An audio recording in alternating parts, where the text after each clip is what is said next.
정시적으로 한번 생각을 해볼게요. 이런 성적이 있어요. 이런 성적이 있다. 전년도 수능 기준으로. 2024학년도 수능 기준으로.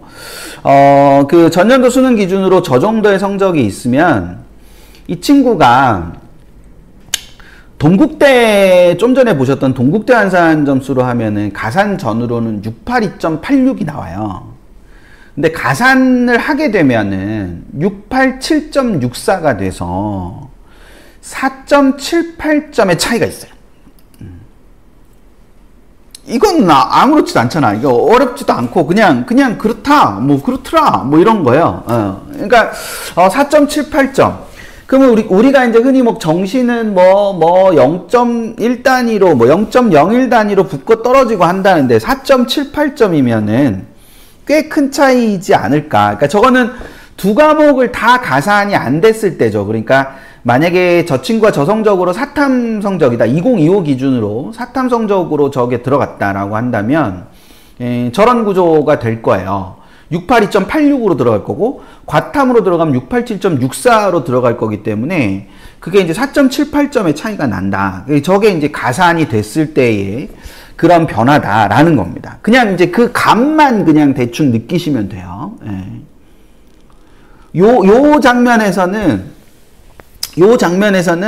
이해되셨다는 표시가 있는 게 제가 이제 설명을 해서 뒤로 넘어가는데 좀 좋습니다. 그게 이게 이해되셨구나 이런 거니까.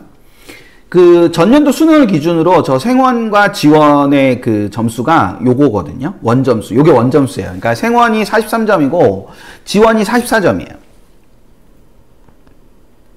저 점수가. 되셨죠? 자, 이제 채팅 그만하시고 집중. 이제 집중을 하셔야 돼요. 제가 뭘 설명을 드릴 거냐면 저거를 가정을 해보는 거예요. 우리 가정을 한번 해보는 겁니다. 가정을 해보는데 요 생원의 사탐인 경우에 100분위가 91이면 변표니까 100분위로 들어가잖아요. 100분위가 91이면 687.56이에요. 그러니까 한 과목은 사탐이고 한 과목은 과탐이라고 가정을 해볼게요. 그러니까 생원 지원인데 이 한 과목은 사탐이고 한 과목은 과탐이다. 그래서 지구과학 원을 과탐으로 잡고 생원 자리에 사탐이 들어간다고 했을 때 그 사탐 100분위가 91 100분이면은 687.56이 돼요. 그러면 과탐 두 개를 해서 43, 44를 받은 애가 687.64를 받는데 사탐을 선택해갖고 100분위 91을 받으면 687.56이 돼서 근소한 차이지만 어쨌거나 이거랑 비슷한 게 가는 거죠. 여기까지가 무슨 말인지 아시겠어요? 그러면 우리가 뭐가 궁금해져야 되느냐? 사탐 92를 받으려면은 사탐을 원점수를 몇 점을 받아야 되느냐가 궁금해져야 돼요. 되셨을까나? 그러니까 사탐 하나, 과탐 하나 이렇게 해서 이렇게 사탐 넌 한다며. 그래서 이제 사탐으로 간다. 갔는데 그럼 저게 이제 저렇게 해가지고 이기려면 어느 정도가 되느냐, 뭐 이런 거잖아요. 그쵸? 예. 그 원점수가 필요한 거예요. 준비했죠. 제가 누굽니까? 준비했죠. 예. 그러니까 이게 저러면 저 사탐 점수가 도대체 몇 점일까? 원점수가 몇 점일까? 궁금해 하면 이렇게 막 스스로 이렇게 막 해야 돼. 스스로. 내가 뭔가 좀 아는데? 뭐 이렇게 돼야 되는 거예요. 이렇게. 그래서 그런 게 궁금한데, 그거를 너는 알려줄 거냐? 준비해왔죠, 제가. 자, 그러면 이게 전년도 기준으로, 2024학년도 기준으로 100분위가 91인 과목이 4개가 있었어요. 4개. 사탐 과목 중에 100분위가 91이 있는 과목이. 100분위가 91이 없는 과목도 많거든요. 그러니까 사탐 9과목 중에서 100분위가 91인 과목이 4개인데, 4개 중에서 하나는 이제 법과정치인데, 법과정치 사탐론 하는 친구들이 법과정치를 별로 선택을 안 하기 때문에, 법과정치를 빼고 3개의 과목을 살펴보면은 원점수가 저랬단 말이에요. 생윤, 한지, 사문.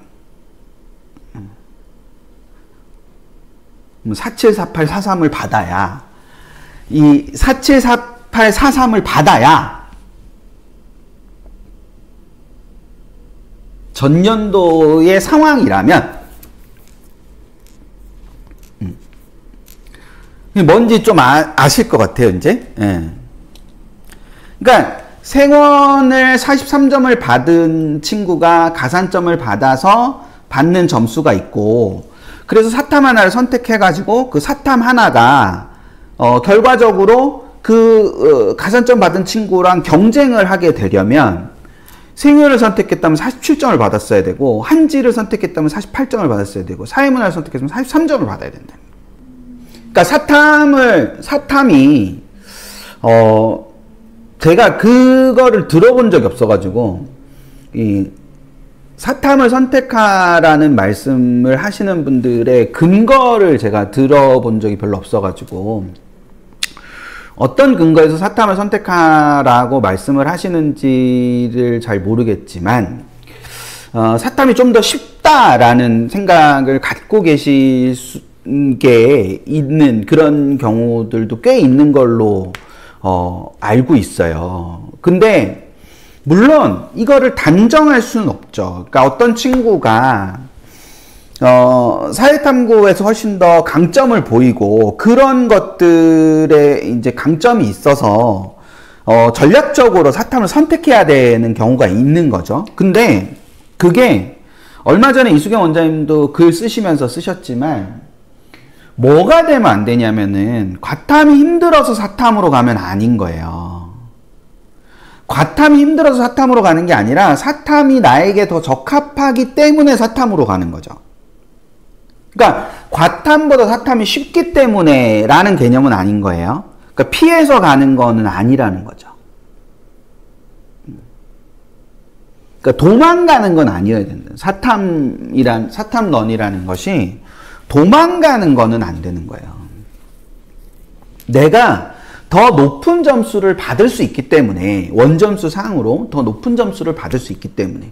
그러니까 생원의 43점을 받기 위한 노력보다 사탐의 어떤 특정한 과목에 50점을 받는 것이 나에겐 더 쉬운 일이고, 그리고 더 잘할 수 있는 일이기 때문에, 그러니까 내가 그렇기 때문에 가는 거지, 이게 어떤 이렇게 피해서 가는 그런 것은 안 된다는 거예요.